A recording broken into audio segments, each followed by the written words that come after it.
In the grim tapestry of history, Genghis Khan emerges not merely as a conqueror, but as a master of cruelty. His methods, designed to instill terror, remain chilling testaments to his ruthless ambition.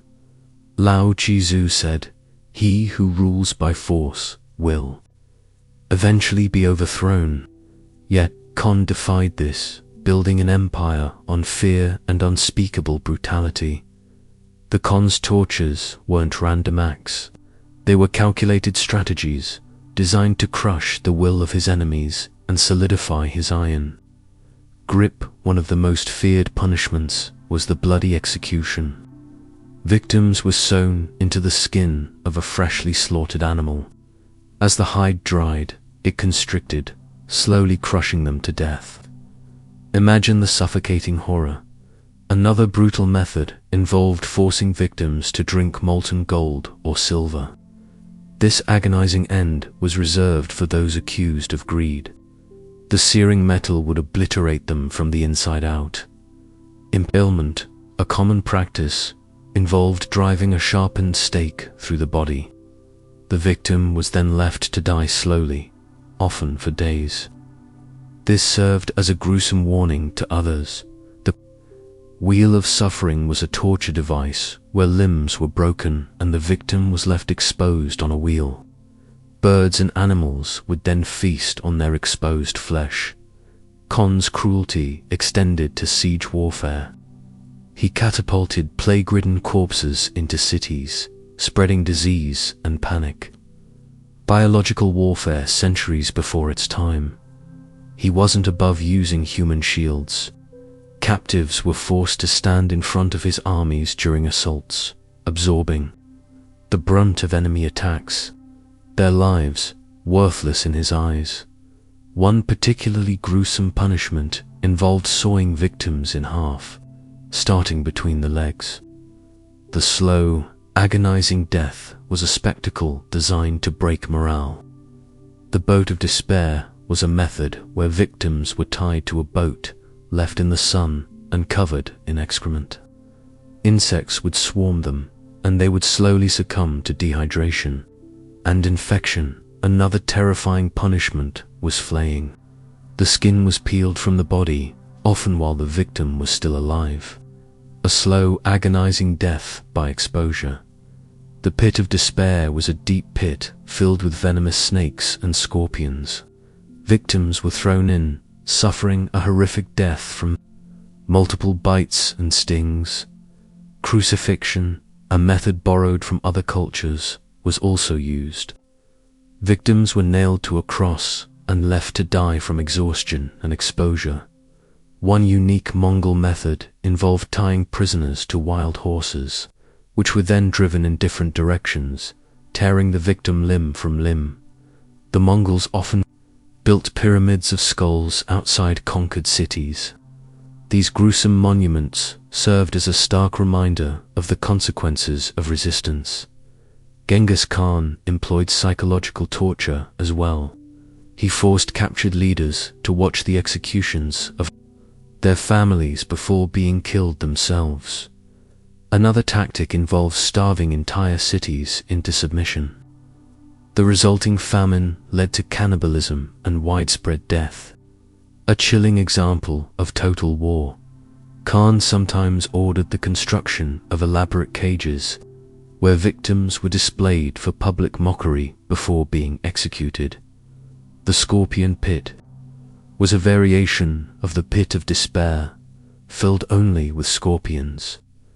The agonizing stings would cause paralysis and eventual death. One terrifying punishment involved sewing victims inside a camel's stomach. The camel was then left in the desert, where the victim would slowly suffocate or die from dehydration. The Mongols also used castration as a form of punishment and control, especially on conquered populations they sought to subjugate. Another chilling method was the blood eagle, where the victims' ribs were broken and their lungs were pulled out to resemble wings. One unique Mongol torture involved placing a metal bowl on the victim's head and then beating it. with a hammer until they lost their mind. Genghis Khan's legal code. The Yasa prescribed death for a wide range of offenses, often carried out with extreme brutality. Another form of psychological torture involved forcing families to eat meals in front of starving prisoners, prolonging their suffering. Some accounts describe victims being buried alive up to their necks and then used as targets for archery practice. Genghis Khan was known to order the construction of giant wooden cages where hundreds of prisoners were slowly crushed to death. One lesser-known method involved suspending victims upside down until their brains burst from the pressure. The Mongols often used boiling oil or water to punish those who resisted. A horrific and agonizing end.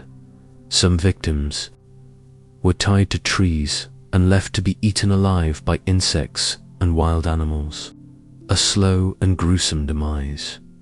The rack, a device used to stretch the body until the limbs dislocated, was also employed to extract information and inflict pain.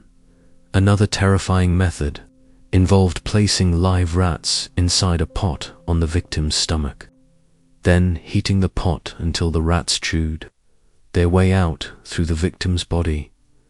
Genghis Khan's cruelty was not just about inflicting pain. It was a calculated strategy to break the will of his enemies and instill unwavering fear. The well of silence was a method where victims were lowered into a well and left to die of starvation and dehydration in complete darkness. One unique punishment involved freezing victims to death by pouring water over them in the harsh winter climate. The Mongols sometimes used the brazen bull, a hollow bronze bull in which victims were roasted alive. Their screams were amplified through the device. Some accounts describe victims being covered in honey and staked out in the desert to be eaten alive by insects. Genghis Khan's punishments were designed to be public spectacles, reinforcing the power of the Mongol Empire and deterring dissent. The Iron Maiden, a coffin-like device lined with spikes, was also used to slowly impale victims as the doors closed.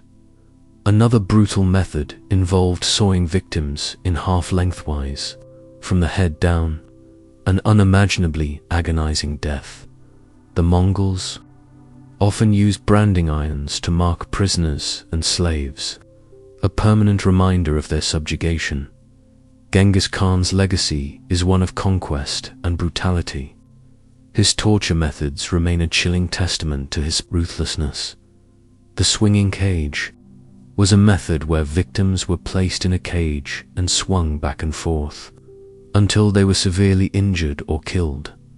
One terrifying punishment involved burying victims alive with their heads exposed, then using them as targets for horse riding games. Some accounts describe victims being forced to drink their own blood or urine as a form of humiliation and torture. Genghis Khan's empire was built on a foundation of terror. His methods were designed to crush the human spirit and enforce absolute obedience. The cradle of torment was a spiked chair designed to inflict excruciating pain on anyone who sat in it. Another brutal method involved tying victims to a frame and slowly crushing them with weights. The Mongols often used whips and scorpions to inflict pain and extract information from prisoners. Genghis Khan's punishments were not just about physical pain. They were about psychological manipulation and control. The mask of sorrow was a metal mask placed on the victim's face, gradually tightening until it crushed their skull. Another terrifying method involved forcing victims to watch the torture of their loved ones before being killed themselves. The Mongols often used sleep deprivation as a form of torture, breaking down the victim's mental and physical resistance. Genghis Khan's legacy is a reminder of the dark side of human ambition and the lengths to which some will go to achieve power. The water cure was a method where victims were forced to drink large quantities of water until their stomachs burst. Another brutal method involved tying victims to a tree and slowly cutting off their limbs, one by one. The Mongols often used starvation as a tool of control, depriving populations of food and water to break their will. Genghis Khan's punishments were a reflection of his unwavering belief in absolute power and the necessity of fear. The Spanish donkey was a torture device where victims were forced to straddle a sharpened wooden beam, causing excruciating pain. Another terrifying method involved tying victims to a frame and slowly stretching their bodies until their bones broke. The Mongols often used fire to inflict pain and terror, burning victims alive or forcing them to walk over hot coals. Genghis Khan's legacy is a warning about the dangers of unchecked power and the consequences of unchecked cruelty. As the dust settles on history, Genghis Khan remains a figure of both awe and horror. His torture methods, a dark stain on humanity's past, a reminder that even in the pursuit of greatness, depravity can take root. The echoes of his cruelty still resonate, a testament to the enduring power of fear.